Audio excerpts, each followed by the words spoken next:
Good evening, my beautifully broken audience of almost legends. You know exactly who I'm talking to.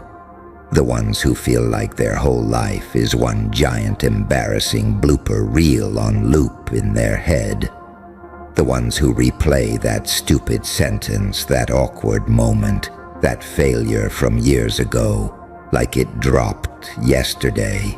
You, the one hiding behind "I'm fine," while your mind screams, "Everyone thinks I'm a joke." Let me tell you a little secret. They are dying of shame and embarrassment. Not you. Them. All those people you think are judging you. The ones you imagine laughing at your mistakes, rolling their eyes at your dreams, screenshotting your moments of weakness. They are rotting inside from the exact thing they project onto you. They are suffocating under their own fear of being seen.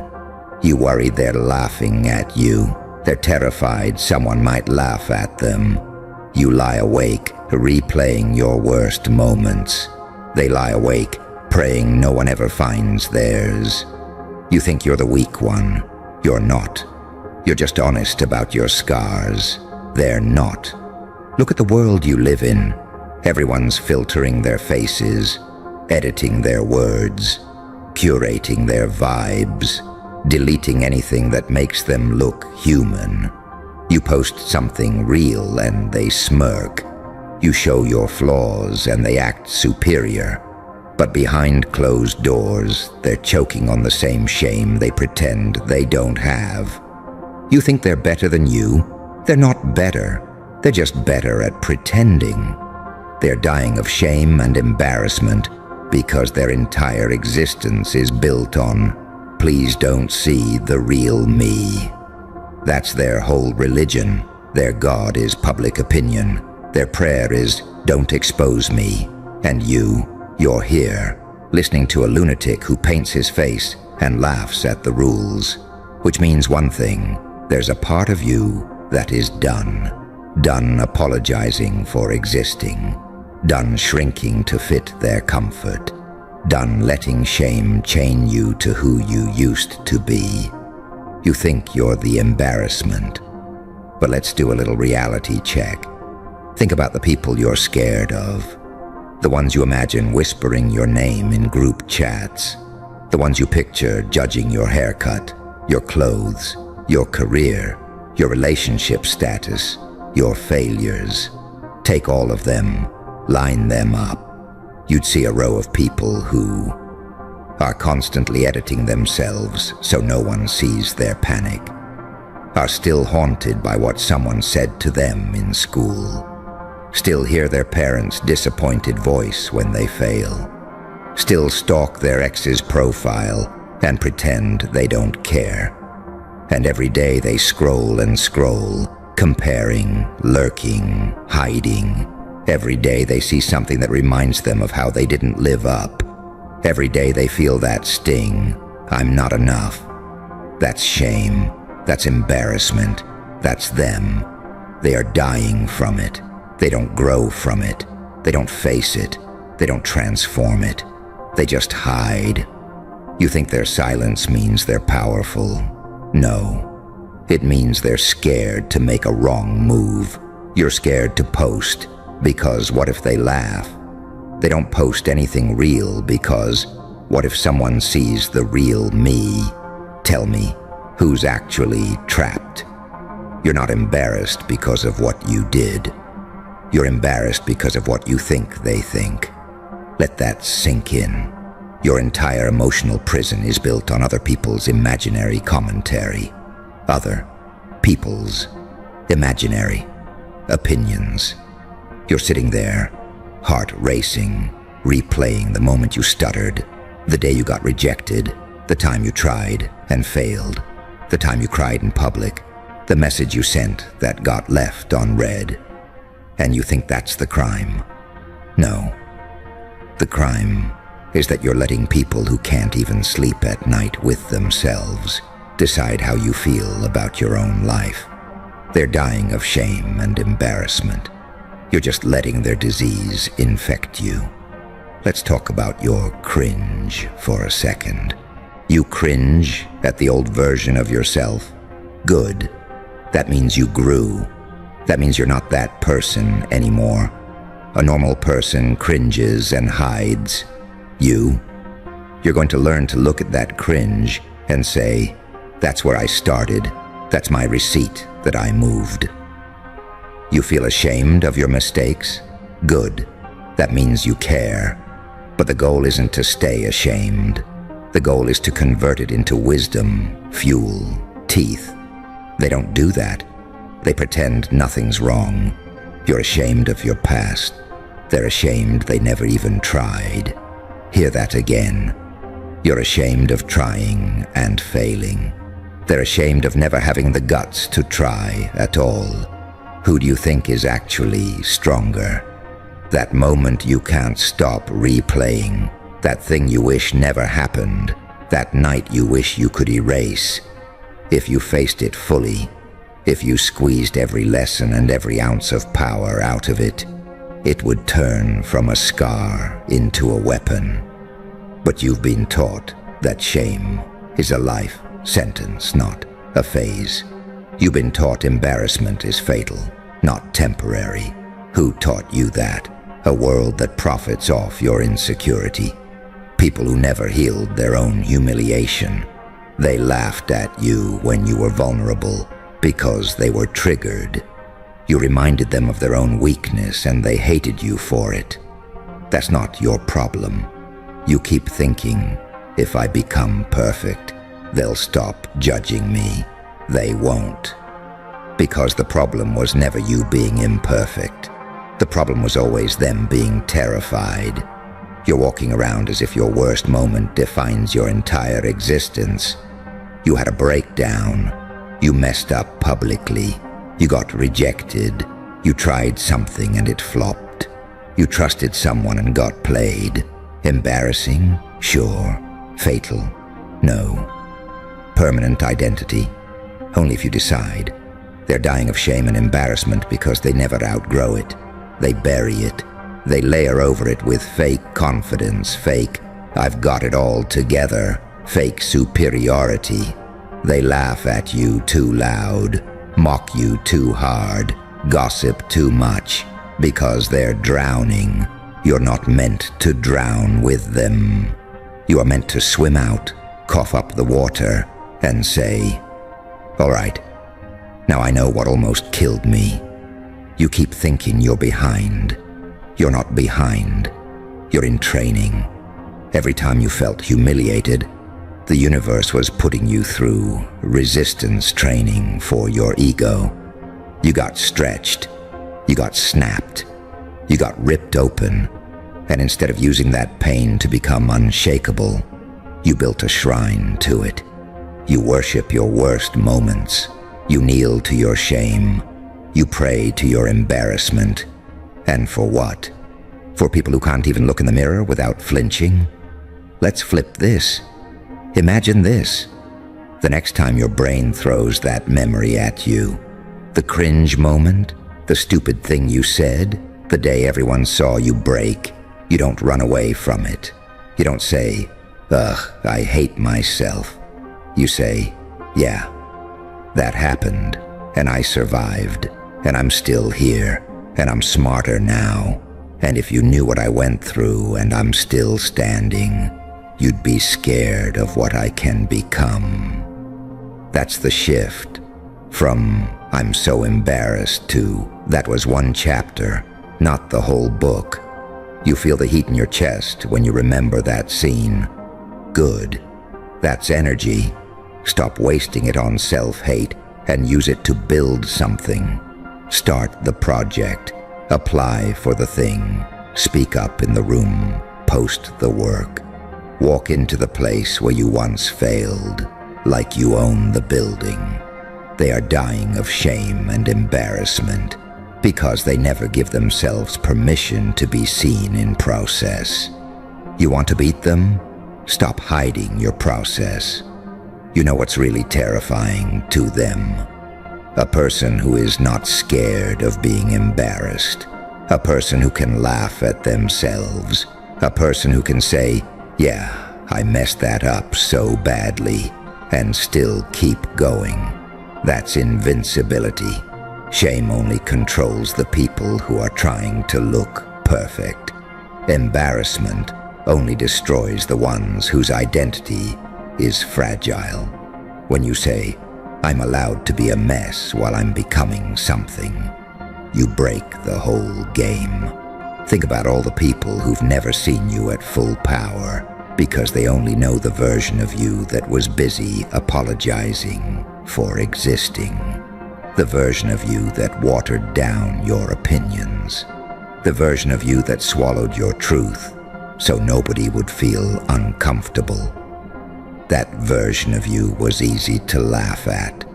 That version of you was easy to ignore. The version of you that's coming, that version is dangerous. Not because you're cruel, because you're honest. Honest about your past, honest about your pain, honest about your failures. Do you know how rare that is? Do you know how unstable that makes the people who built their whole persona on pretending? They are dying of shame and embarrassment, quietly, in private, in their beds, on their timelines, in their relationships, in their careers. You're going to learn how to die to your old self instead, not die from shame. Kill the version of you that shame controls. You do that by stepping into rooms where your past is still remembered and walking in anyway.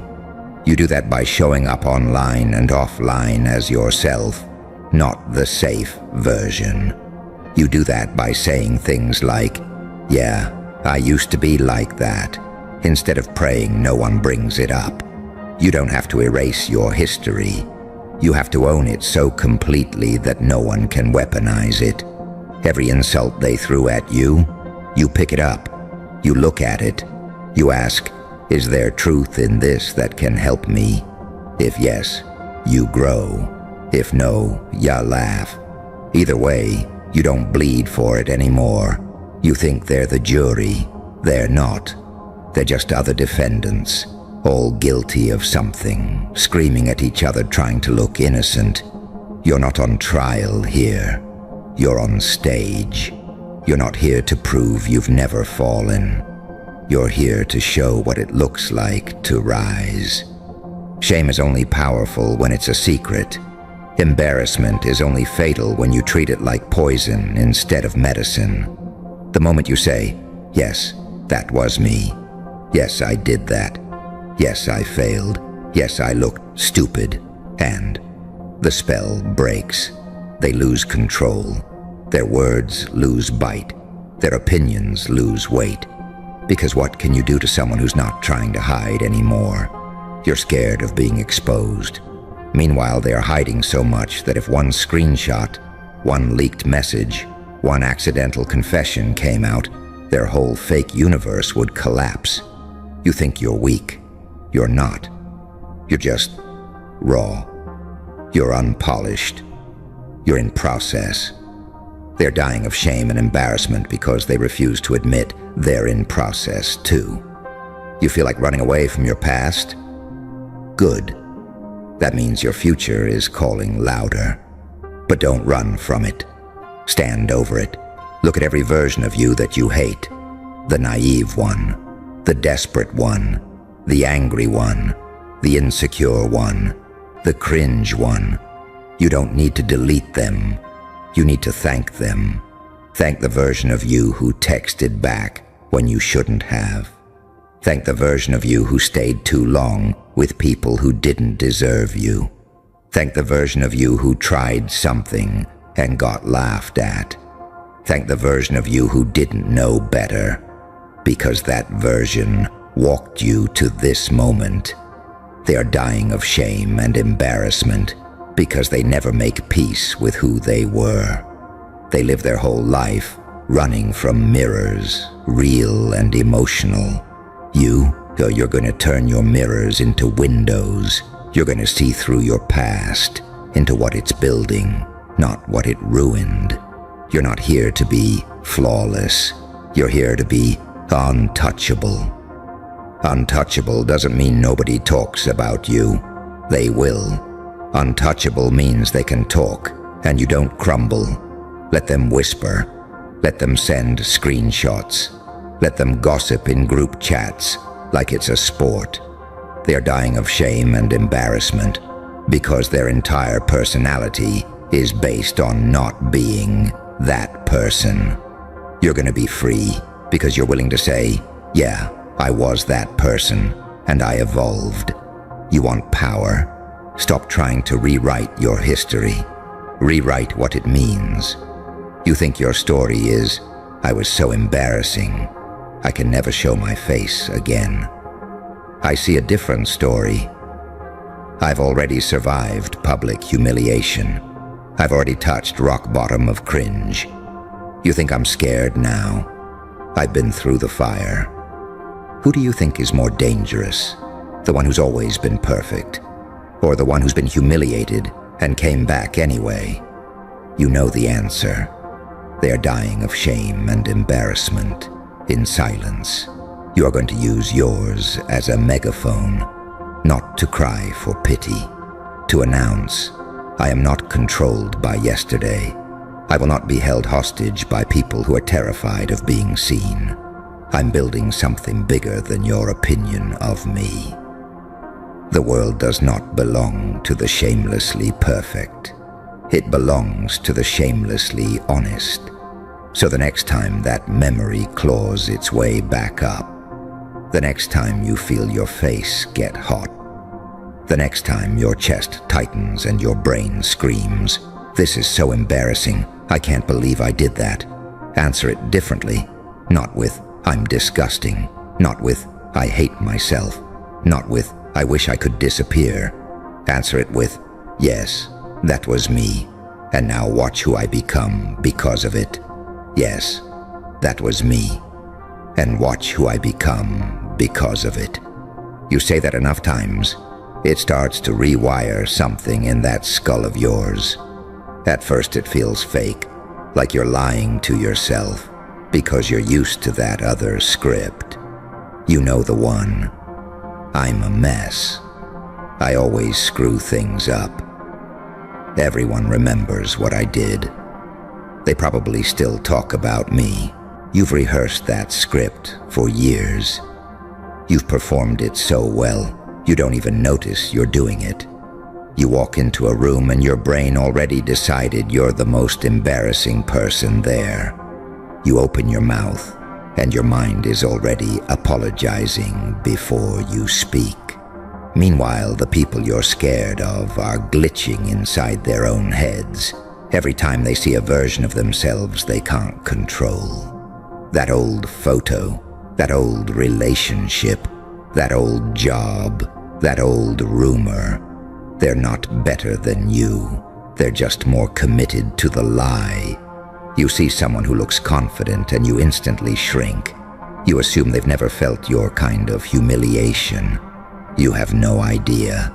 The person you envy for being so put together might be one awkward interaction away from spiraling for 3 days. The person who laughs the loudest at other people's mistakes is usually the one haunted hardest by their own.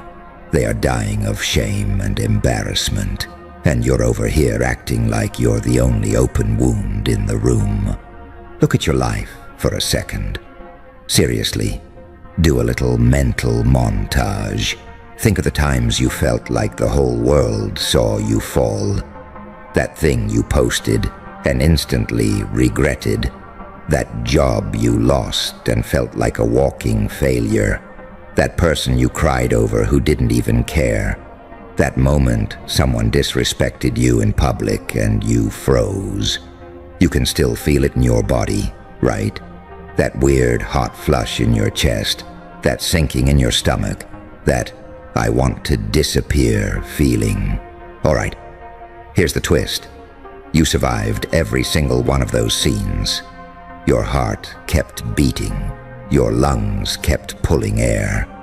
The sun had the audacity to rise again the next day. And yet in your head, that embarrassment is still treated like a permanent stain. like you're not allowed to evolve past it because someone might remember it. Someone might remember it. Okay. And you think the worst case scenario is someone remembers your embarrassing moment? No. The real worst case scenario is that you keep reliving it like it's live television, while everyone else moved on to scrolling through whatever distraction hits their screen next. You're a main character in your own nightmare, and to them you were a 15-second clip, maybe even less. People don't remember you as much as you think. They remember themselves. They remember how they looked. They remember how they felt. They remember their angle in every situation. If they do remember something about you, half the time it's because it triggered something in their story. Maybe they saw your breakdown and it reminded them of theirs. Maybe they saw your failure and it confirmed their own fears. You walk around thinking you're under a spotlight.